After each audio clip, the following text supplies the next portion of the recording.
நண்பர்கள் அனைவருக்கும் வணக்கம். வெல்கம் டு மை சேனல் தென்றல் பாரதி ஃபோட்டோகிராஃபி. இந்த வீடியோவில் நம்ம என்ன பார்க்க போகிறோம் அப்படின்னா, இந்த மாதிரியான ஒரு க்ளோவிங் ஸ்மோக் எஃபெக்ட் கிரியேட் பண்ணுறதுக்கு தேவையான ஆக்ஷனை பற்றி தான் பார்க்க போகிறோம். அது ஒரு ஃப்ரீ ஆக்ஷன். அந்த ஆக்ஷனை எப்படி யூஸ் பண்ணணும், என்ன பண்ணணும் அப்படின்றத நம்ம இந்த வீடியோக்குள்ளே பார்க்கலாம். வீடியோ ஃபுல்லாக பாருங்கள். அதுவும் இல்லாமல் இந்த ஃப்ரீ ஆக்ஷனுக்கு நான் வந்து பாஸ்வேர்டு போட்டிருக்கேன். நீங்கள் வீடியோ ஃபுல்லாக பார்த்தீங்கன்னா தான் அதுக்கான பாஸ்வேர்டை உங்களால் கண்டுபிடிக்க முடியும். ஓகேங்களா? அதனால் வீடியோ ஃபுல்லாக பாருங்கள். வாங்க வீடியோக்குள்ளே போகலாம். இதுவரையில் நீங்கள் தென்றல் பாரதி ஃபோட்டோகிராஃபி யூடியூப் சேனல் நீங்கள் சப்ஸ்கிரைப் பண்ணாமல் இருந்தீங்கன்னா சப்ஸ்கிரைப் பண்ணி வச்சுக்கோங்க. கூடவே அந்த பெல் ஐக்கனை ப்ரெஸ் பண்ணி வைங்க. அப்போ தான் நாங்கள் போடுற வீடியோக்கான நோட்டிஃபிகேஷன் உங்களுக்கு வந்து கிடைக்கும். அதோடு இல்லாமல் இப்போ தான் நீங்கள் ஃபஸ்ட் டைம் இந்த சேனலில் வீடியோ பார்க்குறீங்க அப்படின்னா கண்டிப்பாக உள்ளே போய் பாருங்கள். நிறைய வீடியோஸ் இருக்குது. இந்த வீடியோஸ் எல்லாம் கண்டிப்பாக உங்களுக்கு ரொம்ப யூஸ்ஃபுல்லாக இருக்கும். இந்த வீடியோஸை நீங்கள் பார்த்ததோடு மட்டும் இல்லாமல் பிடிச்சிருந்துச்சி, நல்லா இருந்துச்சு அப்படின்னு தோணுச்சுன்னா உங்களோட ஃப்ரெண்ட்ஸ்க்கு நீங்கள் ஷேர் பண்ணுங்கள். ஓகேங்களா? இப்போ நம்ம கண்டென்ட்குள்ளே போகலாம். வீடியோக்கு கீழே இருக்க டிஸ்கிரிப்ஷன் போங்க. அங்கே லிங்க் கிளிக் பண்ணிங்கன்னா இந்த மாதிரியான ஒரு ஃபோல்டர் உங்களுக்கு வந்து டவுன்லோட் ஆகும். இதை எக்ஸ்ட்ராக்ட் பண்ணுங்கள். எக்ஸ்ட்ராக்ட் பண்ணும்போது உங்களுக்கு வந்து பாஸ்வேர்டு கேட்கும். இந்த வீடியோ நீங்கள் ஃபுல்லாக பார்த்தீங்கன்னா அந்த பாஸ்வேர்டு நீங்கள் எடுத்துடலாம். அந்த பாஸ்வேர்டை எடுத்து நீங்கள் எக்ஸ்ட்ராக்ட் பண்ணிவிட்டு அந்த ஃபோல்டர் ஓப்பன் பண்ணி பார்த்தீங்கன்னா அதுக்குள்ளே இது மாதிரி ரெண்டு விஷயம் இருக்கும். அதாவது ஒன்று வந்து ப்ரஷ்ஷு, இன்னொன்று வந்து ஆக்ஷனு. இந்த ப்ரஷ்ஷையும் இந்த ஆக்ஷனையும் நீங்கள் எந்த வெர்ஷன் ஃபோட்டோஷாப் யூஸ் பண்ணுறீங்களோ அந்த ஃபோட்டோஷாப்பில் லோட் பண்ணிக்கோங்க. மேக்ஸிமம் பார்த்தீங்கன்னா இது CS5க்கு அபோவ் இருக்கிற வெர்ஷனில் மட்டும்தான் ஒர்க் ஆகும். நீங்கள் CS3 இல்லை 7.0 ஒர்க் ஆகலன்னு சொல்லி கேட்காதீங்க. அந்த வெர்ஷனில் இந்த ஆக்ஷன் வந்து ஒர்க் ஆகாது. ஓகேங்களா? ஏற்கனவே உங்களுக்கு வந்து தெரியும் ஒரு ஆக்ஷனையும் ஒரு ப்ரஷ்ஷையும் எப்படி லோட் பண்ணுறது அப்படின்றது. நீங்கள் ஆக்சுவலாக டபுள் கிளிக் பண்ணிங்கனாலே ஆட்டோமேட்டிக்காக உங்களோட சிசியில் அது வந்து இம்போர்ட் ஆகிடும். அப்படி இல்லைனாலும் இதிலே நீங்கள் ரைட் கிளிக் பண்ணி ஓப்பன் வித் கொடுத்து இங்கே எந்த வெர்ஷனோ அந்த வெர்ஷன் நீங்கள் செலக்ட் பண்ணிங்கன்னா ஆட்டோமேட்டிக்காக அதுக்குள்ளே வந்துடும். அப்படி இல்லை நான் என்ன பண்ணலாம், உங்களோட ஃபோட்டோஷாப் ஓப்பன் பண்ணுங்கள். ஃபோட்டோஷாப்பில் ஆக்ஷன் பேனல் போங்க. ஆக்ஷன் பேனலில் இங்கே இருக்கிற இந்த ஆப்ஷன் பார் கிளிக் பண்ணிங்கன்னா இதில் வந்து லோட் ஆக்ஷன் இருக்கும். அதை கிளிக் பண்ணி நீங்கள் டவுன்லோட் பண்ணி வச்சிருக்க அந்த ஃபோல்டர் கிளிக் பண்ணிங்கன்னா அந்த ஆக்ஷன் வந்து உள்ளே வந்து லோட் ஆகிடும். ஓகேங்களா? இது மாதிரி நீங்கள் ஆக்ஷனையும் அந்த ப்ரஷ்ஷையும் லோட் பண்ணுங்கள். இது கண்டிப்பாக மறந்துடாதீங்க. ப்ரஷ்ஷை சில பேர் லோட் பண்ணாமல் வந்து எனக்கு ஒர்க் ஆகலை அப்படின்னு சொல்கிறீங்க. லோட் பண்ணிவிட்டு இந்த மாதிரியான ஒரு ஆக்ஷன் இமேஜ் வந்து எடுத்து வச்சுக்கோங்க. ஓகேங்களா? இது மாதிரி ஏதாவது பறக்கிறது, இந்த மாதிரி உங்களோட ஓன் ஃபோட்டோ கூட நீங்கள் எதாவது எடுத்து அந்த ஃபோட்டோக்கு வந்து இந்த மாதிரியான ஒரு எஃபெக்ட் வந்து நீங்கள் கிரியேட் பண்ண முடியும். நான் இப்போ ஃபஸ்ட்டு இந்த ஃபோட்டோக்கு இந்த எஃபெக்ட் வந்து எப்படி அப்ளை பண்ணுறது அப்படின்னு நான் சொல்கிறேன். உங்களுக்கு தேவையான ஃபோட்டோ எடுத்துக்கோங்க. அந்த ஃபோட்டோவை சுற்றி ஸ்பேஸ் இருக்க மாதிரி பார்த்துக்கோங்க. ஓகேங்களா? எங்கேயாவது எட்ஜஸில் போயிட்டு ஓரமாக முட்டிட்டு நிற்கிற மாதிரிலாம் ஃபோட்டோ எடுக்காதீங்க. ஃபோட்டோவை சுற்றி ஸ்பேஸ் இருக்க மாதிரி பார்த்துக்கோங்க. ஓகேங்களா? அதனால தான் இந்த இமேஜ் வந்து கொஞ்சம் ஜம்ப் பண்ணுற மாதிரி இந்த மாதிரியான ஒரு ஆக்ஷன் இமேஜ் எடுத்திங்கன்னா உங்களுக்கு வந்து நல்லாயிருக்கும் அப்படின்னு சொன்னேன். இப்போது இந்த இமேஜ் நான் எடுத்துக்கிட்டேன். ஓகேங்களா? அதுக்கப்புறம் உங்களோட லேயர் வந்து பேக்ரவுண்ட் லேயர் லாக்டாக இருக்கான்னு செக் பண்ணிக்கோங்க. செக் பண்ணதுக்கப்புறம் இப்போது ஒரு நியூ லேயர் கொடுங்க. Ctrl+Shift+N. அந்த லேயருக்கு வந்து நேம் வந்து BRUSH ப்ரஷ்னு கொடுக்குறேன். கொடுத்துட்டு இப்போது ப்ரஷ் எடுத்துக்கோங்க.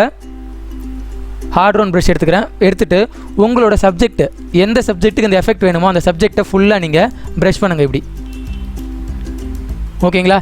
எனக்கு ரொம்ப கஷ்டமாக இருக்குது, என்னால் வந்து ஃபுல்லாக ப்ரஷ் பண்ண முடியல, கடுப்பாக இருக்குது அப்படின்னு தோணுச்சுன்னா இது Ctrl+Z கொடுத்துட்றேன்.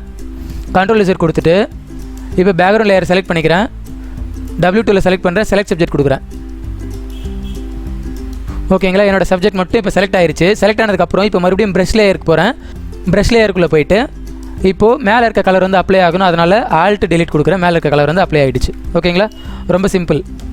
இது மாதிரி உங்களோட சப்ஜெக்ட்டுக்கு மேலே எங்கே இந்த எஃபெக்ட் வேணுமோ அந்த எஃபெக்ட்டை மட்டும் ஃபுல்லாக வந்து நீங்கள் ஃபில் பண்ணிடுங்க. இங்கே ஒரு இடத்துல கரெக்டாக அப்ளை ஆகாமல் இருக்குது. மறுபடியும் ப்ரஷ் பண்ணிக்கிறேன். ஓகேங்களா? இப்படி தேவையான சப்ஜெக்ட்டை நம்ம செலக்ட் பண்ணியாச்சு. செலக்ட் பண்ணிவிட்டு இப்போ அடுத்தது நீங்கள் லோட் பண்ண ஆக்ஷனை ப்ளே பண்ணுங்கள். ஓகேங்களா? ஆக்ஷன் பேனல் போங்க. ஆக்ஷன் ப்ளே பண்ணுங்கள். அதுக்கு முன்னாடி நீங்கள் கரெக்டாக பார்த்துக்கோங்க. ஒரு ப்ரஷ்னு ஒரு லேயரு, பேக்ரவுண்ட் லேயரு, இது மட்டும்தான் இருக்குது.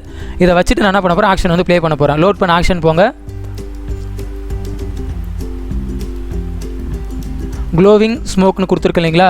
இதில் ரெண்டு ஆக்ஷன் இருக்கும். ஒன்று வந்து ஸ்மோக் எஃபெக்ட் கிரியேட் பண்ணுறதுக்காக, அதுக்கு வந்து ஷார்ப்னஸ் அப்டேட் பண்ணுறதுக்காக இன்னொரு ஆக்ஷன். ஓகேங்களா? இப்போ நான் ஃபஸ்ட்டு ஆக்ஷனை செலக்ட் பண்ணுறேன். செலக்ட் பண்ணிவிட்டு ப்ளே கொடுத்துக்கிறேன்.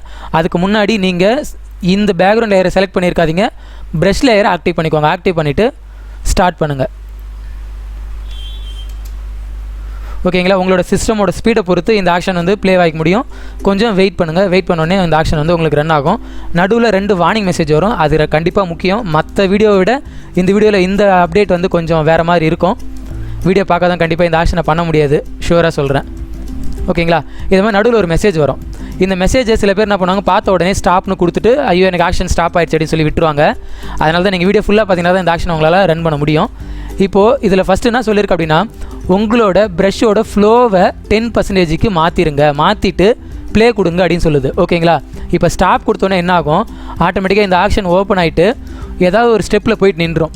இந்த ஸ்டெப்பில் வந்து கரெக்டாக நின்றுட்டு இருக்கு இல்லைங்களா? இந்த ஸ்டெப்லேருந்து நீங்கள் வேறு எங்கேயும் மூவ் பண்ணாதீங்க. இது இப்படியே இருக்கட்டும். இப்படியே வச்சுட்டு உங்களோட ப்ரஷ்ஷோட ஃப்ளோவுக்கு போங்க. அங்கே போயிட்டு இதை 10%க்கு வந்து குறைச்சிருங்க. ஓகேங்களா. 10% வச்சுட்டு இப்போ மறுபடியும் எங்கே நின்றுச்சோ அந்த இடத்துலேருந்து மறுபடியும் ப்ளே கொடுங்க. நீங்கள் மறுபடியும் ஃபஸ்ட்லேருந்து ப்ளே கொடுக்காதீங்க, எங்கே நின்றுச்சோ அங்கேருந்து ப்ளே கொடுங்க.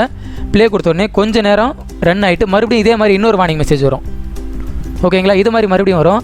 அதில் என்ன சொல்லியிருக்கு அப்படின்னா, மறுபடியும் உங்களோட ப்ரஷோட ஃப்ளோவை 100%க்கு மாற்றிடுங்க, மாற்றிட்டு மறுபடியும் ப்ளே பண்ணுங்க அப்படின்னு சொல்லுது. மறுபடியும் நான் ஸ்டாப் கொடுக்குறேன். ஸ்டாப் கொடுத்துட்டு இந்த இடத்துல வந்து ஆக்ஷன் வந்து நின்று இருக்குது, அங்கேயே வச்சுக்கோங்க. வச்சுட்டு மறுபடியும் ஃப்ளோவை 100% இன்க்ரீஸ் பண்ணிவிட்டு மறுபடியும் இந்த இடத்துல இருந்து மறுபடியும் ப்ளே பட்டனை கிளிக் பண்ணுறேன். ஆட்டோமேட்டிக்காக ப்ளே ஆக ஆரம்பிச்சிடும். ஓகேங்களா. இந்த ஸ்டெப் கண்டிப்பாக சில பேர் வந்து ஃபாலோ பண்ண மாட்டீங்க.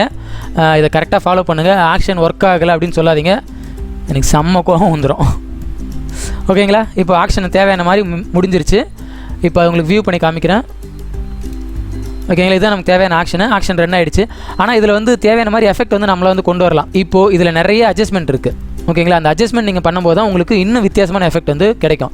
அதில் ஃபஸ்ட்டு நீங்கள் பண்ண வேண்டியது என்ன அப்படின்னா, இந்த கலர் செட்டிங்ஸ்னு ஒரு ஃபோல்டர் இருக்குது இல்லைங்களா, அந்த ஃபோல்டரில் ஒரு கிரேடியன்ட் கலர் எஃபெக்ட்ஸ்னு ஒன்று இருக்கும். அதை கிளிக் பண்ணுங்கள். கிளிக் பண்ணோன்னே உங்களோட இமேஜே வேறு மாதிரி மாறிடும். ஓகேங்களா. இல்லை எனக்கு வேறு ஏதாவது கிரேடியன்ட் வேணுனாலும் இதை நீங்கள் டபுள் கிளிக் பண்ணுங்கள்.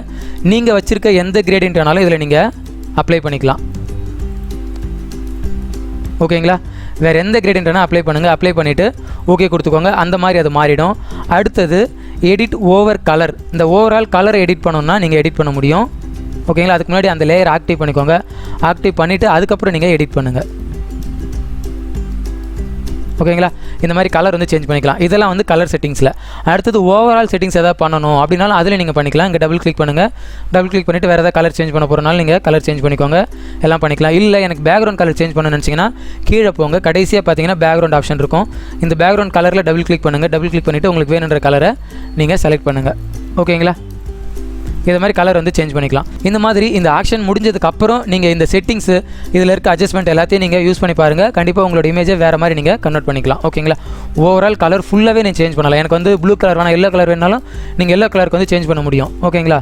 இது மாதிரி நிறைய ஆப்ஷன்ஸ் இதுக்குள்ளே இருக்குது. இந்த எல்லா ஆப்ஷன்ஸும் நீங்கள் யூஸ் பண்ணுங்கள். இந்த ஆப்ஷன்ஸ் எல்லாத்தையும் யூஸ் பண்ணி உங்களுக்கு தேவையான மாதிரி இந்த இமேஜ் வந்து கன்வெர்ட் பண்ணிக்கோங்க. ஓகேங்களா. கண்டிப்பாக இந்த விஷயம் உங்களுக்கு பிடிச்சிருக்கும் அப்படின்னு நினைக்கிறேன். இந்த வீடியோ ஃபுல்லாக பார்க்காதவங்க கண்டிப்பாக இந்த எஃபெக்ட்டை அப்ளை பண்ண முடியாது. ட்ரை பண்ணி பாருங்கள். இந்த விஷயம் எப்படி இருந்துச்சு அப்படின்றத கீழே கமெண்ட் செக்ஷனில் பதிவு பண்ணுங்கள். உங்களுக்கு கரெக்டாக வந்துச்சு அப்படின்னா அதை நீங்கள் சொல்லுங்கள். வரல அப்படின்றவங்க மறுபடியும் வீடியோ ஃபுல்லாக பாருங்கள். பாஸ்வேர்டு கண்டிப்பாக பார்த்துருப்பீங்கன்னு நினைக்கிறேன். பாஸ்வேர்டு அப்ளை பண்ணி நீங்கள் எக்ஸ்ட்ராக்ட் பண்ணுங்கள். ஓகேங்களா. அடுத்த வீடியோவில் உங்களை வேறு ஒரு கண்டென்ட்டோட சந்திக்கிறேன். நன்றி.